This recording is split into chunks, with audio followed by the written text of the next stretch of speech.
Hello there everybody, Sam's Trains here and welcome back to the railway. Today I'm going to be trying, at least, to build another Dapol kit.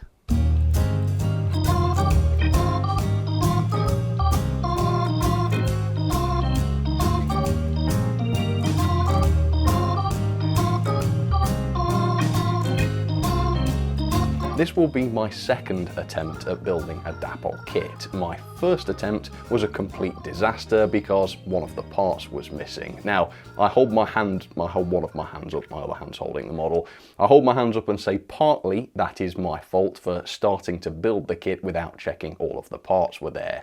You know, that was a foolish schoolboy error. I should have known better, really. And, you know, I could have maybe understood it if it was a small, minor part, but look at this. It's one of the wagon's walls. I should have realised. So, yeah, that aspect was my bad. Mainly, though, I do blame Dapol for this, obviously mainly for supplying a kit without all of the parts.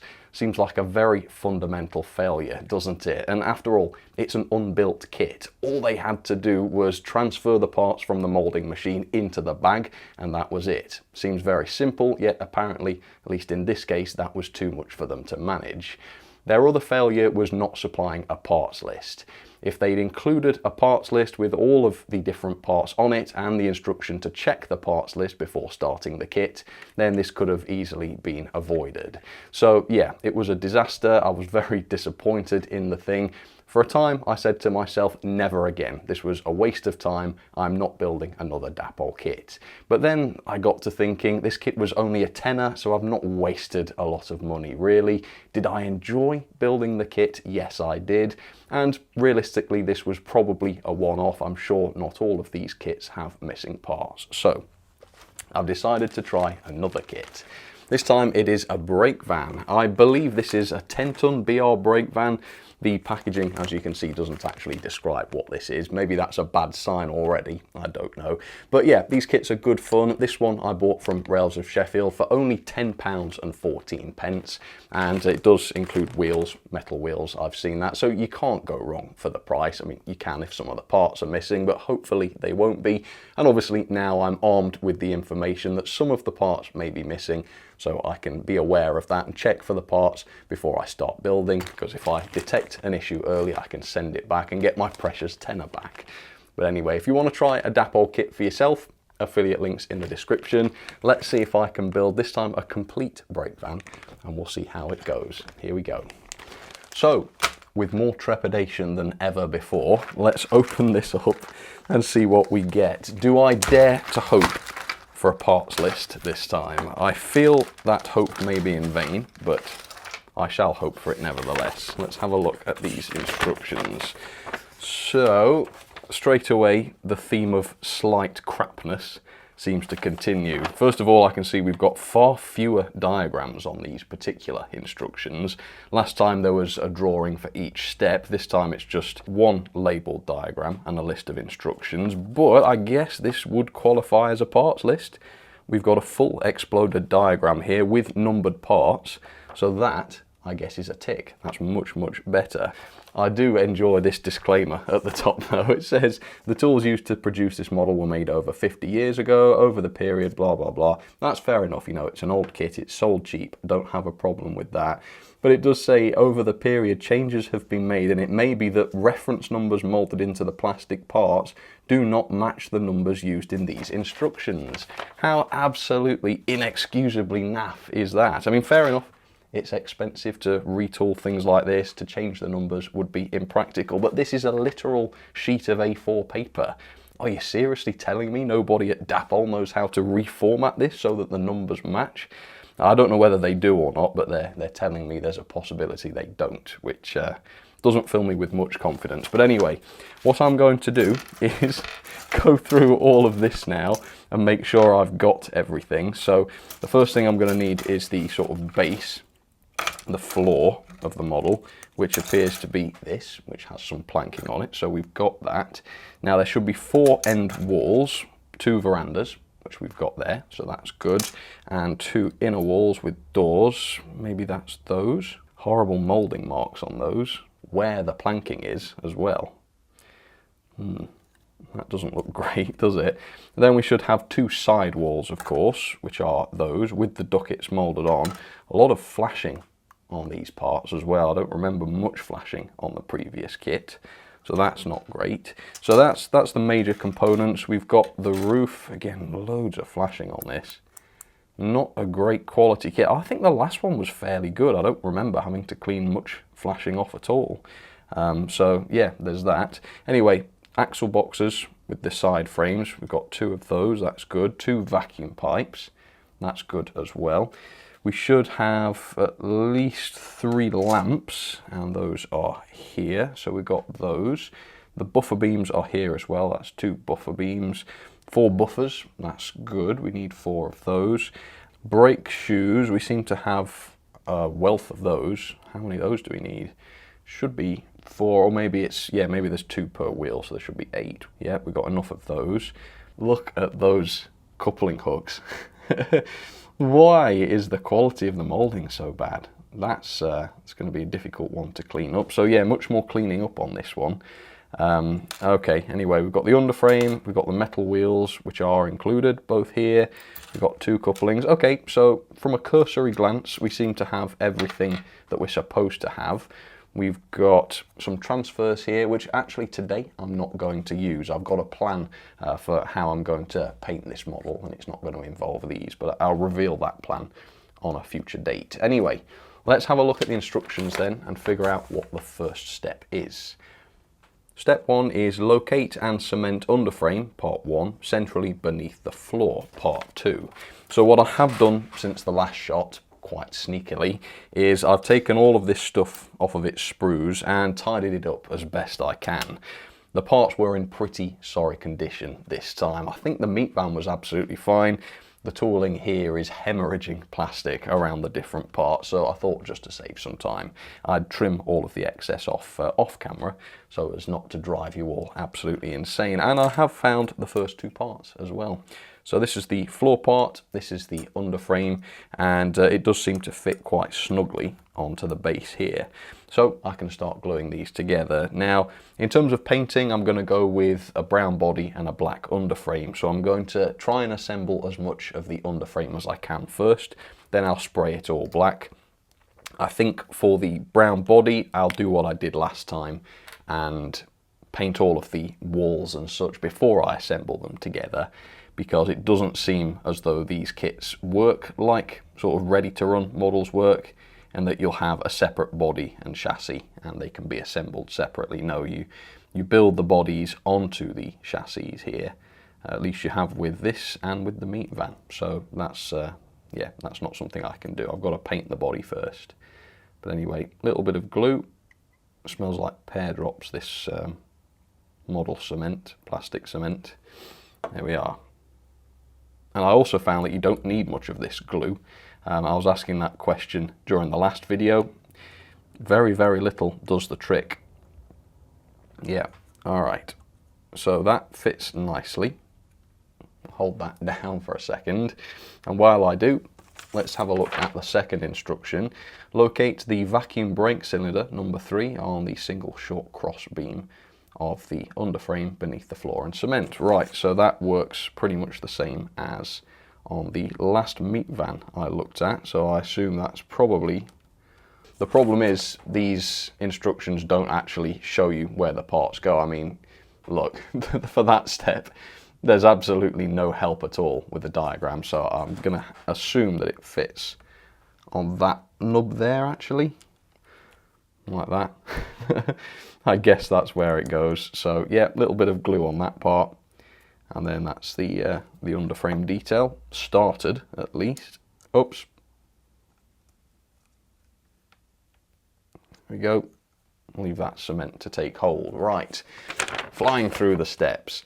3, cement the tops of the brake shoes 4 to 7 to small pins projecting on the inside of the sole bar 8. Right, so this is going to take some figuring out, isn't it? So these are the sole bars, and there's supposed to be pins somewhere, but some of them haven't come out. This one here, for example, is just sort of buried under a bit of flashing. So I'm not going to be able to fit a brake shoe there, at least not in the intended way. I might just have to try and glue it on. This one, again, well, this one has 2 of the pins missing. So you can see just there's one missing there, one missing there. So straight away, this kit is not assemblable as intended. Does it fit where there are pins? No. Oh, because the holes in the brake shoes themselves haven't been correctly formed either. There's flashing over those. So let's see if I can find one without flashing. Right, that one has a good hole. So let's see if that will fit on the pin. Yeah, it kind of does. Go on then, let's see if I can get these in. Right, so off camera I filed and sanded these down to try and remove some of the accursed flashing, and I'll start with the ones where the pins are intact, and then I'll move on and do the ones where the pins aren't intact and just try to glue them in position. And if the brakes fall off, I'll hold my hands up and say it wasn't my fault. Okay, tiny blob of glue on the pin. Now I've just got to position the brakes so that they're facing in towards the wheels, or where the wheels will be, and try and get them straight so that they don't touch the wheels. I'm sure, given the age of this tooling, the brakes will not be in any danger of being remotely close to the wheels, but you never know. I don't want to find that out the hard way. So let's apply these brakes. So where the pins and the holes for the pins are intact, that's a very, very simple process. Where the pins aren't intact, it's an annoying process. And I think that is where they're supposed to go. Again, because there isn't a pin, it's quite difficult to locate the exact right spot for them, which is not ideal, but what can you do? Put them on anyway, and if it doesn't fit, I'll pull the little buggers off. Obviously the ones without pins are kind of balanced on there, so this part is now extremely fragile. So I'm going to move that to one side without catching the pins or the brakes. Now let's pull in the other side, which has, well, slightly more of the pins intact. This has got 3 out of 4 as opposed to 2 out of 4 intact. So hopefully this one will be a touch easier. Okay, well, there we go.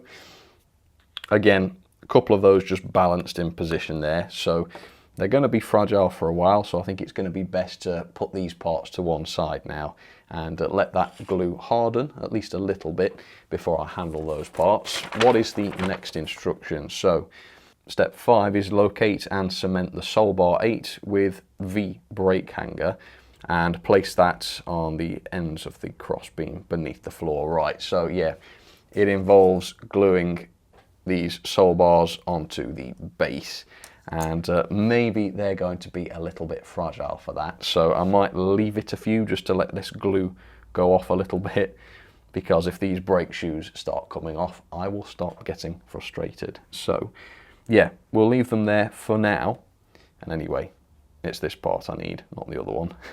And we'll come back and attempt to fit these 3 parts together, which I assume is what we need to do. So the sole bar with the V-shaped brake hanger, which is what I'm clutching in my meaty paw at the moment, goes on the same side as the brake cylinder, which is useful information. So I'm going to attempt to fix this on now. It goes on like this, I think, and the cross beams on the chassis seem to touch the brake rigging, or the brake pads, the brake shoes. Got there in the end, which should help to keep those in place. So a little bit of glue on this part, and then I'll try and get that in position. Like that, I think. It's not going to be perfectly straight. Some of the parts aren't perfectly straight actually, but I think that's more or less where it needs to be. It seems to locate reasonably nicely. And now we have the very tricky part, because I've got to put the other side of the sole bar on, but I've got to have the wheels in place as I do that. So I'm trying to position the wheels in like that, and then get some glue onto this other part of the sole bar like this, and then try and get these on. And this, well, if it's anything like the meat van, is much easier said than done. For goodness sake. I think I should probably throw this in the bin and give up right now. Yeah, this was the worst part last time. Oh well. Okay, I think I've got it. It's not looking perfectly straight, but yeah, I think that is more or less where these parts need to be. And I think the next step, or at least a step not too far away, is to put the buffer beams on. And that should help to strengthen everything. So yeah, actually, let's have a look. Yeah, so the next step is to locate the buffer beams in place on the ends of the underframe and cement. So yeah, buffer beams are next. Now, what I did last time, and this worked pretty well, was I detailed up the buffer beams before fitting them to the model, because obviously once this is cemented to the model, it becomes more fragile. Now, what I did do last time, which I regret, and I won't do this time, in fact, I've not even taken them off the sprue, is fit the chain link or screw link couplings. If you want to use the couplings, if you want to use these model couplings, you don't want to use these screw link couplings because they're in the way. So I'm not bothering. They don't look very good anyway, frankly. So I wouldn't even bother, even if you didn't want to use these couplings. But I do need to fit the buffers, which I can do. And I also will, I think, be able to use these vacuum pipes. They shouldn't foul the couplings, I don't think. So let's have a little look. And apparently the short strengthening rib is supposed to be on top. So that would go like that. And yeah, those are a beautiful fit. They're a really lovely fit, which means they'll almost stay in place without the glue. But with a little spot of glue, they will never move, which is great. And like I say, I'm going to spray all of this with black paint once it's assembled, so that it'll all have a nice even coat of paint. So buffers on. I'm going to do this for all 4 buffers, obviously, and then we'll come back. I'll put the vacuum pipes on. There we go. So that is 2 buffer beams with the buffers on. I now need to fit these vacuum pipes, which actually might have been easier to do before fitting the buffers, but hey ho. Yeah, that seems all right. So that's a good fit as well, tiny bit of glue on that part. And then we have buffer beams as complete as I want them. Obviously, I won't have fitted the couplings, but that's a choice. Obviously, they are included if you want to fit them, and I'm laughing because I don't know that any modern modeler would actually want those fitted. Like I say, they look so bad, you'd probably be better to source or make your own and fit those instead, because they're not good. But at least they're here, which is something. All right. And I have just noticed that the locating hole for this coupling hook on this buffer beam is all filled in with flashing. So for me, at least, it'd be more trouble than it was worth anyway, trying to get that on. But anyway, there we have it. Buffer beams. So now I'm going to attempt to fit the buffer beams, which is going to be a little bit tricky, admittedly, with the vacuum pipes fitted. So what I'm going to do is maybe get some Lego bricks and lift this up a bit so that they're not touching the ground, unless they would clear, but I don't think they would. Let's see. No, not quite. So I'll need to lift the chassis up. There we go. Lego bricks, incredibly useful modelling tools. Great for holding parts as you paint them with a bit of blue tack, and also just hoisting parts up into the air like this. So I assume these will go here, and yeah, they slot nicely into the sole bars that we've already applied. So that will hold everything nice and square actually, which is good. So it's best that I did this reasonably soon, before all the glue has dried in the wrong position. I think both buffer beams are the same, so they can go straight on. It's a nice positive fit, that. I like that. Very good. Satisfying. There is something satisfying about these kits. And it almost doesn't matter how old they are. They're not, you know, brilliant, and I'm sure modern kits have less flashing and better detail. But yeah, I don't think you really build these kits with a view to creating a highly detailed and realistic model. I mean, perhaps 50 years ago that would be the case, but not so much now. I think now it's more therapeutic, enjoyable, and calming. Okay. Well, that's a good fit. And I imagine, apart from these footboards, I imagine there can't be a whole lot else to go onto the chassis, but I suppose there's an easy way to find out. So we've cemented the buffers on, so that's step 8 finished. And apparently we do now start to position the body pieces onto the chassis, which means I should probably stop all this now and start to paint, although I would be interested to know where these footboards go. So by the looks of it, you're supposed to do this quite late on in the process, but I don't see why I couldn't do that now. I think it would help me a lot if I could do that now, sooner rather than later. Yeah, I would not be wanting to try and get this damn thing to fit with the body glued to the chassis.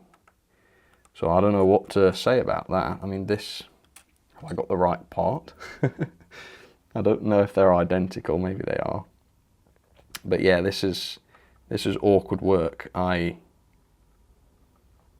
can't seem to even get this to locate. The axle boxes are in the way.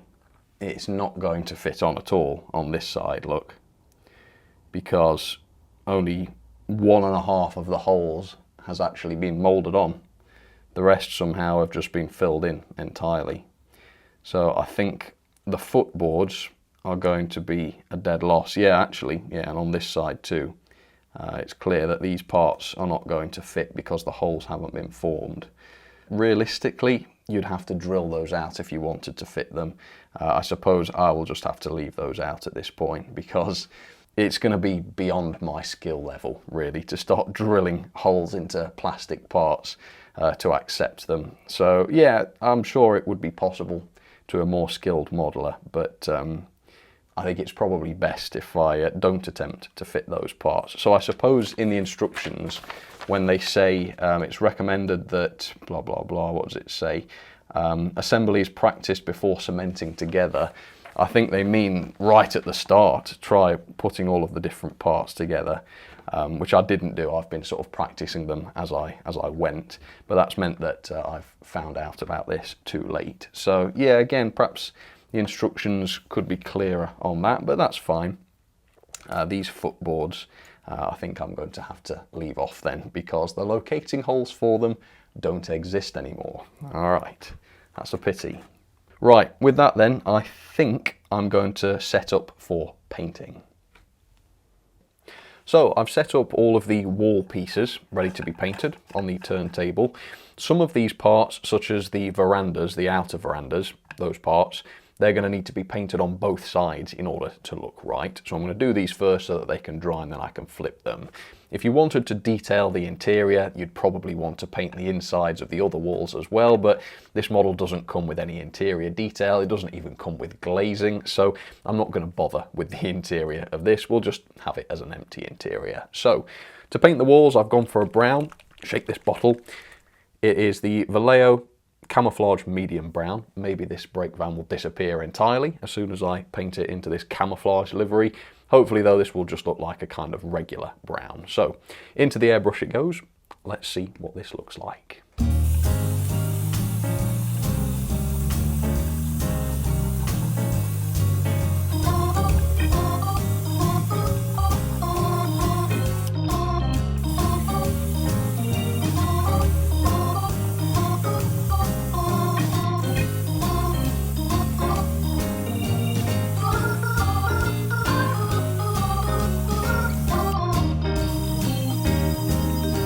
There we go. So that looks pretty good. Yeah, I don't think that's a bad brown really, is it?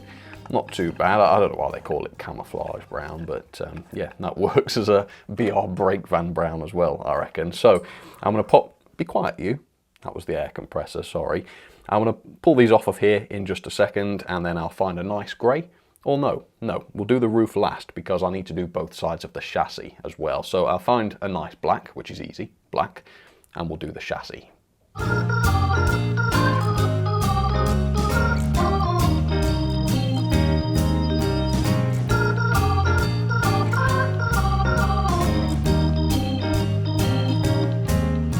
Okay, so that looks pretty good. I've obviously only done one side of it. Once it's dried a bit, I'll flip it up onto its other side and do the top side so that the whole thing is black, and then we can start assembling. And then the final paint colour I'm going to use is this Vallejo Sea Grey, which I'm going to put on the roof here. So, bit of grey, here we go.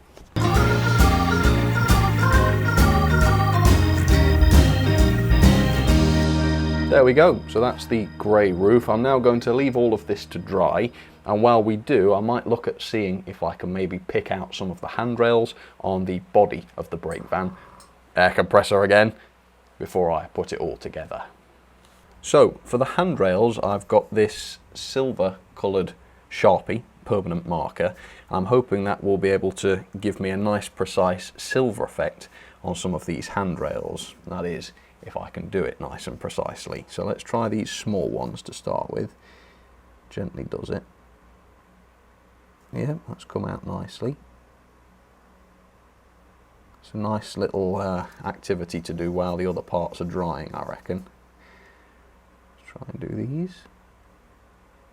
So even for someone like me, with a bit of a shaky hand, with a little bit of care, this is something that you can do. And because the handrails stand out, in theory, if you're careful, that should mean you can get the ink from the Sharpie on nothing else but the handrails. That's a pretty good job, I would have said, for me. There we are. I'll show you that up close. There's a look at it. Not bad, that. Yeah, it's quite a simple and very, very quick effect. Right. I'll do the other one, and once that's done, I think I can start moving towards assembling the lot. So as you can see, I've got a much smaller pile of parts now, all painted, of course. I've just taken the liberty of putting these couplings together. I did that off camera because I thought you probably wouldn't want to see me faffing and fiddling around with these things. And I thought because it requires quite a bit of pressure to push these couplings into the chassis, I thought, why not fit those now? And then I don't have to try and do it later when the body is on. Well, there you have it, the couplings are fitted. And now we come to cementing the body parts on, I believe. So the next step is to position the body side 24, that's the large piece with the ducket, onto the edge of the floor with the side overhanging the floor, and the small vertical rib at the bottom of the body side located in the floor cutout, cement in place. So these appear to be the same, these are both numbered 24, and I think they are supposed to fit like this, and there's a little nub to locate them. Now, these pieces on the ends are not perfectly straight. I've noticed that they do have a bit of a warp to them, so it's not going to be a perfect fit, unfortunately. But I'll try and get it as good as I can. So here we go, a little bit of glue. That is supposed to go there. It's only a little tiny ledge that fits on, so let's quickly move on to the next step, which says that I then need to cement the inner body end, which is 25, on the locating rib. Not entirely sure of that terminology. Does that mean extreme? It's just spelt differently? I don't know. But those parts do have the doors fitted onto them, and I'm thinking I should probably apply those doors before gluing to the actual model, because I don't want to be trying to get the doors in afterwards. So yeah, I think I'm going to glue the doors in the closed position. I think that makes more sense because there's no interior detail, so I don't see why I'd want them open. But it is nice to have the option. So let's put a little bit of glue on and see what I can do with that. Here we go. And then I did look ahead on the instructions. The next piece is this piece, and I'm going to apply this side wall quite quickly because I want it to square up the ends. And if I let the glue dry first, the ends will be stuck in place by the time I get there. So I apologise if you can't see any of this brilliantly. I'm doing my best.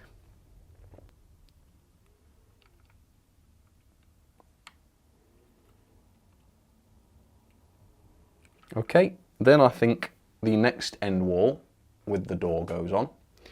So let's see if I can apply that. And then in that wall goes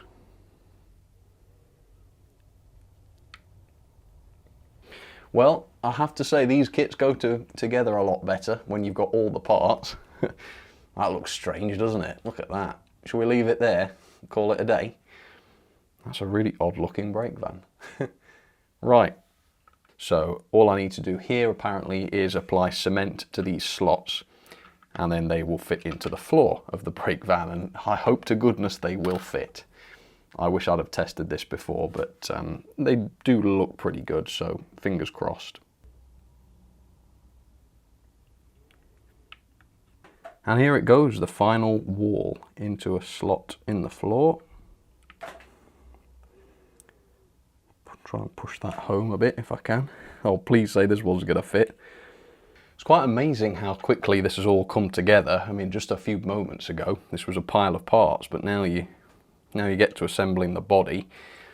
It all sort of comes together. Right, I assume the next bit's going to be the roof. Let's see. Apply cement to the edges of the underside of the roof and place on body. All right, well, that seems easy enough. And here we go. This is the final major piece, applying the roof. There we go. That looks a lot more like a Brakevan now, doesn't it?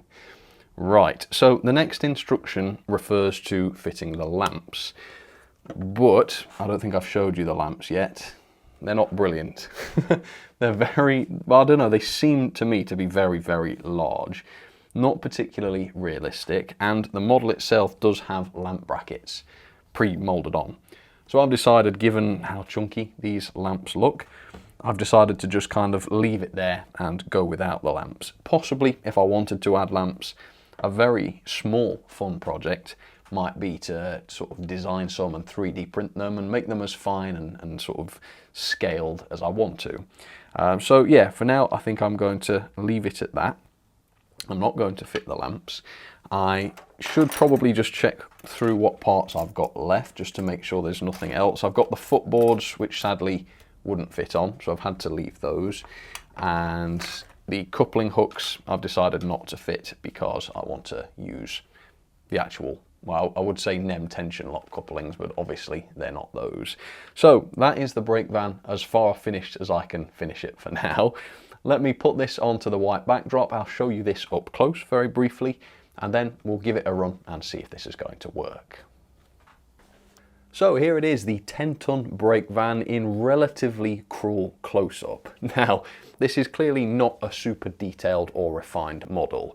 It is certainly true, I think, that a more experienced model builder would have been able to do a much better job than I did, so don't look at this and think this is as good as it gets. There's certainly a lot that you could do to improve this, but there's also quite a lot that isn't great about this kit now that I'm seeing it finished.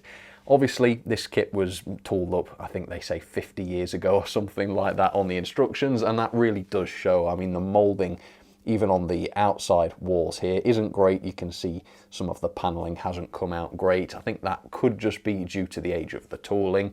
We've also got some parts like this lamp bracket that's not just come out right from the tool, and we've also got visible moulding marks even on some of the exterior walls, which isn't great. You can also tell that this is an old model. I mean, look at the brake pads, the brake shoes or whatever. Yeah, they're not even remotely near where the wheels are, so they don't look very realistic. Obviously, this Brakevan would look more realistic with these footboards fitted, but again, the locating holes for the footboards just haven't come out. They're just not there on this model, again, possibly due to the age of the tooling. Now, it certainly wouldn't be impossible to fit these. An experienced, skilled modeler or kit builder would totally be able to fit those.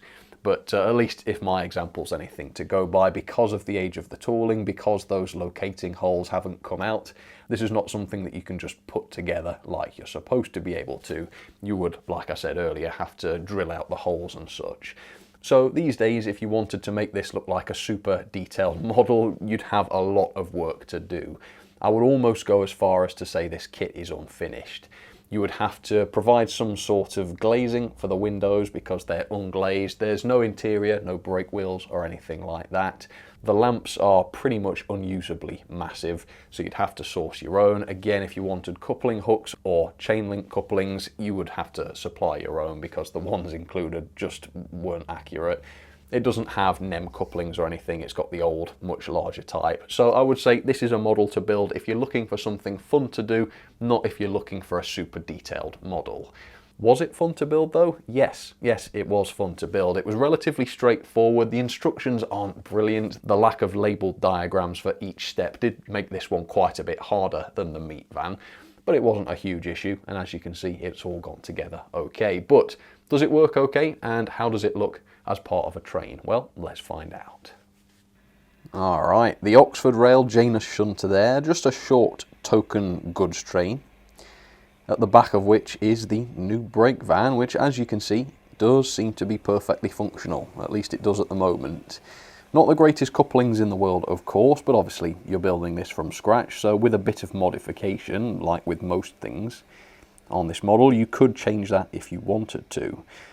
So what do I think about this kit overall then? Well, in some ways this was a much better experience than the meat van from last time. In other ways, this was a much worse experience. So obviously the fact that all of the parts were there on this occasion made this kit infinitely better because it was completable. But I would say the quality of the parts on this kit in particular were noticeably worse than on the meat van. Now, your mileage may vary on this. Maybe the quality of each kit can vary from shot to shot from the tooling, I don't know. But based on the two models I've got here, the definition of the moulding was better on the meat van, and the amount of flashing on this Brakevan was definitely a lot worse. I don't remember having to remove really any flashing from the meat van parts, whereas I would say most of the parts of this Brakevan had quite a lot of flashing on them, some of them to the point where they were unusable. We've got locating pegs not coming out, locating holes just not there at all. Yeah, this tooling really does show its age in a way that really the meat van didn't. My only main issue with the meat van was the way I assembled it as a beginner and the fact that there was a missing part. A few more issues with this Brakevan, but then again, I was still able to almost complete the kit. Again, more work would have been required if I wanted the footboards, but otherwise, yeah, it was okay. So I think we can call this Sam doesn't butcher a Dapol kit. I think the shortcomings on this one were more or less not my fault. I think with a bit of time and effort I could have gotten more of the parts on, mainly the footboards, and if I wanted to, the lamps too. But yeah, I didn't fancy putting those lamps on for quite obvious reasons. So there we have it, a more successful Dapol kit. Do let me know what you thought about this one. Did you enjoy it? Is this the kind of video you like to see? Or do these bore you? Would you rather see reviews and running sessions instead? Please do comment down below with any feedback you might have on that. For now though, I think we will leave it there. Thank you very, very much for watching, and I'll catch you again very soon for another video. Alright, cheers folks, you take care.